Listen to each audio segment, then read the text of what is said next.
अगर मैं आपसे पूछूं महाराष्ट्र की बेस्ट सिटी कौन सी है, टूरिज्म के हिसाब से भी, जॉब्स के हिसाब से भी और रियल एस्टेट रिटर्न्स के हिसाब से भी, ज्यादातर लोग बिना सोचे बोलेंगे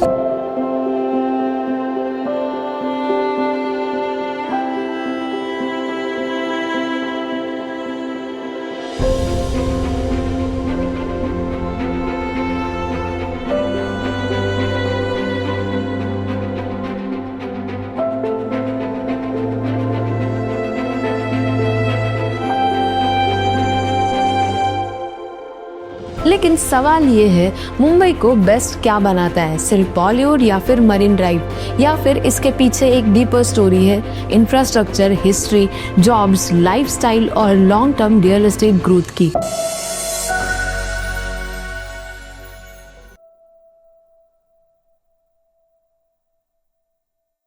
आज के लेट्स डिस्कवर एपिसोड में हम मुंबई को एक नए एंगल से देखेंगे, as a city to live in, invest in and growth with. सबसे पहले मुंबई को सीधे सिंपल वर्ड्स में समझते हैं। मुंबई महाराष्ट्र की कैपिटल है, इंडिया का फाइनेंशियल हब है और ग्लोबली एक इम्पोर्टेंट कोस्टल मेट्रोपोलिस। यहाँ reserve bank of India, Bombay stock exchange BSE, national stock exchange NSE, top banks, MNCs, media houses, film industry, logistic company सबका बेस है। जियोग्राफिकली मुंबई एक ग्रुप ऑफ आइलैंड से develop हुआ है, जो टाइम के साथ साथ लैंड रिक्लेमेशन से एक कंटिन्यूअस लैंड मास बन गया। आज city broadly south Mumbai, western suburbs, eastern suburb, central Mumbai, Thane belt और नवी मुंबई तक एक्सटेंड करता है। Greater Mumbai metropolitan region MMR का पार्ट है। इस सिटी का कैरेक्टर सिंपल नहीं है। आपको यहाँ कोलाबा फोर्ट, मरीन ड्राइव जैसे colonial era charm, Bandra Juhu जैसे ग्लैम सबर्ब, अंधेरी, पोवई, BKC जैसे बिजनेस हब्स, मुलुंड, घाटकोपर, चेंबूर जैसे स्ट्रॉन्ग रेसिडेंशियल बेल्ट्स, ठाणे और नवी मुंबई जैसे इमर्जिंग पैरेलल सिटीज सब एक ही इकोसिस्टम में मिलते हैं। अब देखते हैं थोड़ा मुंबई का अनोखा इतिहास। मुंबई का इवोल्यूशन समझना बहुत जरूरी है, क्योंकि आज का रियल एस्टेट और इंफ्रास्ट्रक्चर उसी फाउंडेशन पर खड़ा है। ब्रिटिश एरा के टाइम पे बॉम्बे एक इम्पोर्टेंट पोर्ट सिटी बन गया। यहाँ से कॉटन ट्रेड, शिपिंग, फाइनेंस का राइज हुआ। फिर मिल कल्चर आया। टेक्सटाइल मिल्स ने जॉब क्रिएशन का पहला वेव दिया।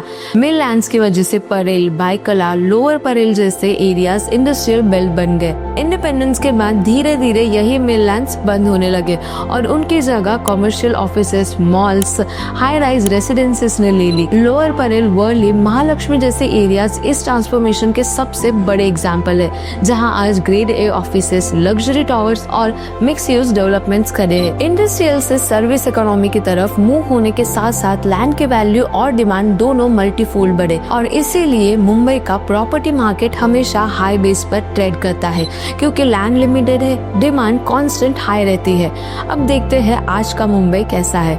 तो आज का मुंबई एक fast, compact, hyper connected CT है। डेली लाइफ का कोर है local train network. Western, central और हार्बर लाइंस पर रोज करोड़ों लोग मूव करते हैं। इसके साथ autos, taxis, metro line, cab सब मिलकर एक लेयर्ड मोबिलिटी सिस्टम बनाते हैं।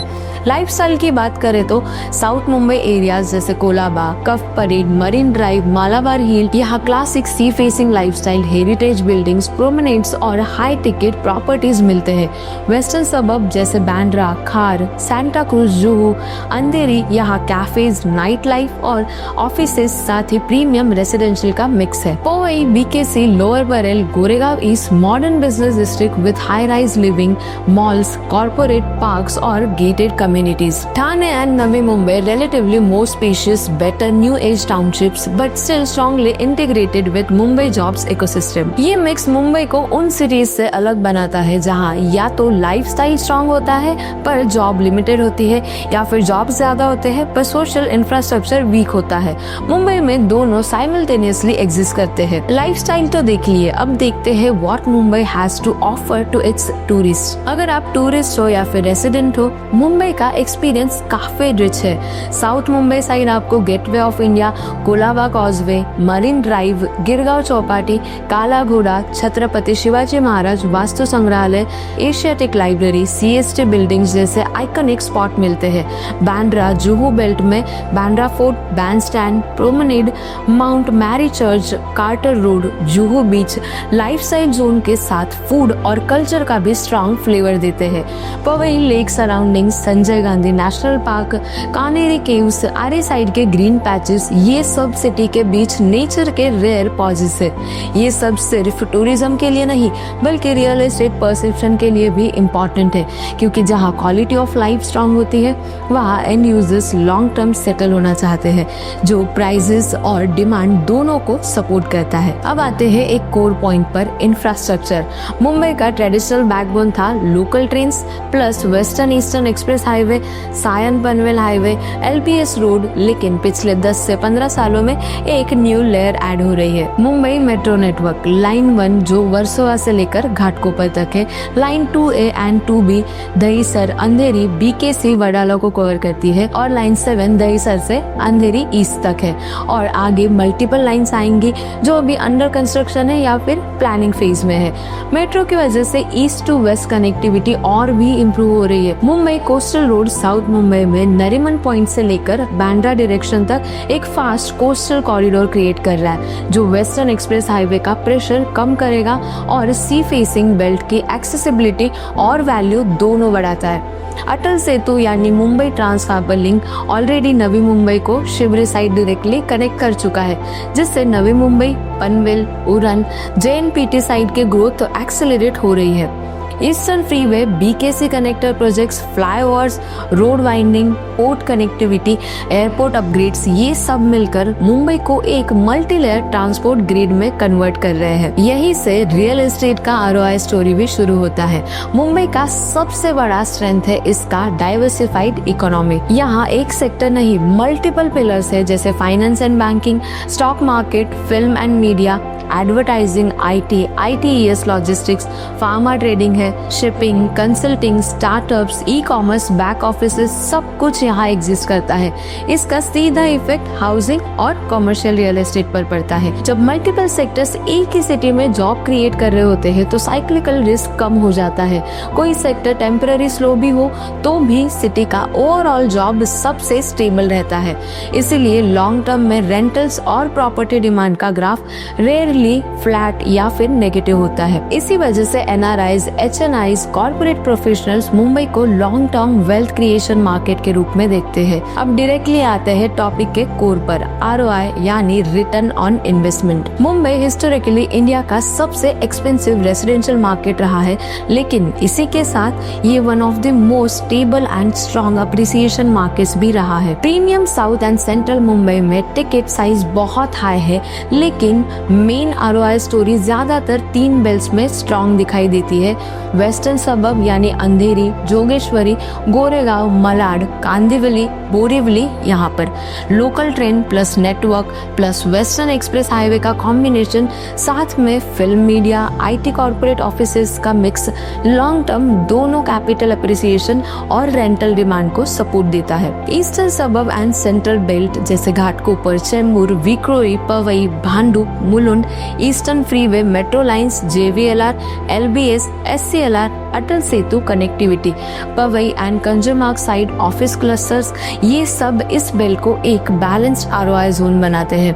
Entry cost western premium belt से थोड़ा कम, फ्यूचर पोटेंशियल स्ट्रॉन्ग है। Extended MMR, Thane and Navi Mumbai integration with Mumbai, Atal Setu, Navi Mumbai international airport, metro extensions और ठाणे में घोड़बंदर रोड, पोखरन, कोलशेत, कापुर बाउडी साइड का रैपिड अपग्रेड, इन सब फैक्टर ने MMR को एक यूनिफाइड रियल एस्टेट इकोसिस्टम बना दिया है, जहां मुंबई का इकोनॉमिक ग्रेविटी पुल सब पर इक्वल है। आरओआई को हमेशा दो लेंसेज में देखना चाहिए, एक रेंटल इनकम, दूसरा कैपिटल अप्रिसिएशन। मुंबई इन दोनों फ्रंट्स पर जनरली इंडिया के टॉप सिटीज में रहता है, specially prime and well connected micro markets में। अब सवाल ये है, आगे क्या? आने वाले सालों में जो की प्रोजेक्ट्स मुंबई में और एमएमआर को शेप देंगे, उनमें कोस्टल रोड का फुल स्ट्रेच फंक्शनल होगा, मेट्रो नेटवर्क का multi line expansion line 2, 3, 4 and 6, Atal Setu के इम्पैक्ट के साथ नवी मुंबई एयरपोर्ट का operational phase, eastern freeway extensions, tunnel links और new connectors, mill land, port land, railway land जैसी लार्ज पार्सल्स का रीडेवलपमेंट, ये सब भी इंक्लूडेड है। जैसे जैसे कम्यूट टाइम रिड्यूस होता है और क्रॉस सिटी मूवमेंट फास्टर होता है, वैसे वैसे सेंट्रल का कॉन्सेप्ट चेंज होता है। पहले सिर्फ साउथ मुंबई सेंट्रल माना जाता था, फिर बीकेसी और लोअर परेल आए और अब पवई, ठाणे, नवी मुंबई, गोरेगांव ईस्ट, आइरोली जैसे प्लेसेस भी डिसीजन मेकिंग मैप पर आ गए हैं। इसका मतलब यही है कि Mumbai as a region, not just municipal limit, next 10 to 15 years में एक मल्टी मॉडल मेट्रो क्लस्टर बन सकता है, जहां हर नोड के आसपास office, housing, retail, entertainment, health care, education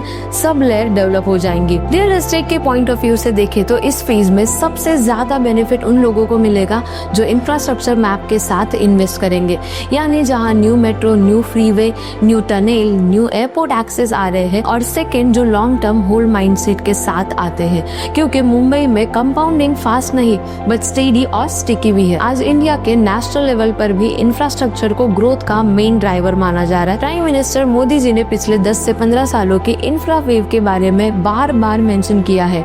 railways, highways, ports, airports, urban infra सब पर सस्टेन पुश दिया जा रहा है, जिससे ईज ऑफ लिविंग और ईज ऑफ डूइंग बिजनेस दोनों इम्प्रूव हो। मुंबई इस नेशनल इंफ्रा स्टोरी का नेचुरली सबसे इम्पोर्टेंट अर्बन बेनिफिशियरी है, क्योंकि ये सिटी ऑलरेडी एक स्ट्रॉन्ग इकोनॉमिक इंजन है। जब आप इस इंजन के around coastal road, tunnels, metro lines, high speed rail, ports, new airports, digital infra सबको लेयर बाय लेयर ऐड करते हो, तो ओवरऑल सिटी का प्रोडक्टिव कैपेसिटी और लिवेबिलिटी दोनों स्केल होते हैं।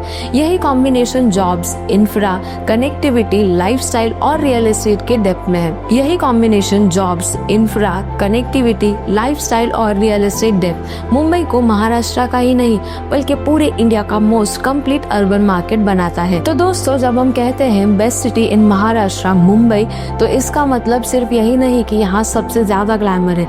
इसका मतलब ये है कि यहाँ इकोनॉमी का बेस डीप है, इंफ्रास्ट्रक्चर कंटिन्यूअसली अपग्रेड हो रहा है, कनेक्टिविटी मल्टी लेयर्ड है, लाइफस्टाइल ऑप्शंस हर सेगमेंट के लिए अवेलेबल है, और real estate long term mostly positive direction में कंपाउंड करता है। ऑफ कोर्स चैलेंजेस भी है, जैसे high property prices, congestion, space constraints, लेकिन फिर भी अगर आप एक ऐसी सिटी ढूंढ रहे हो जहां करियर, बिजनेस, लाइफस्टाइल और इन्वेस्टमेंट पोटेंशियल एक साथ मिलता हो, तो मुंबई अभी भी महाराष्ट्र का सबसे स्ट्रॉन्ग कंटेंडर बना रहता है। आपका क्या व्यू है? अगर आपको चॉइस मिलता है तो आप मुंबई के कौन से बेल्ट में इन्वेस्ट करना प्रेफर करोगे? South, central, western suburb, eastern belt या फिर Thane, Navi Mumbai side? Comment section में जरूर बताइए, और ऐसे ही ग्राउंडेड, डेटा बैक्ड और प्रैक्टिकल रियल एस्टेट ब्रेकडाउन्स के लिए देखते रहिए लेट्स डिस्कवर बाय nobrokerage.com। मिलते हैं अगले एपिसोड में एक नए शहर, एक नए माइक्रो मार्केट के डीप डाइव के साथ।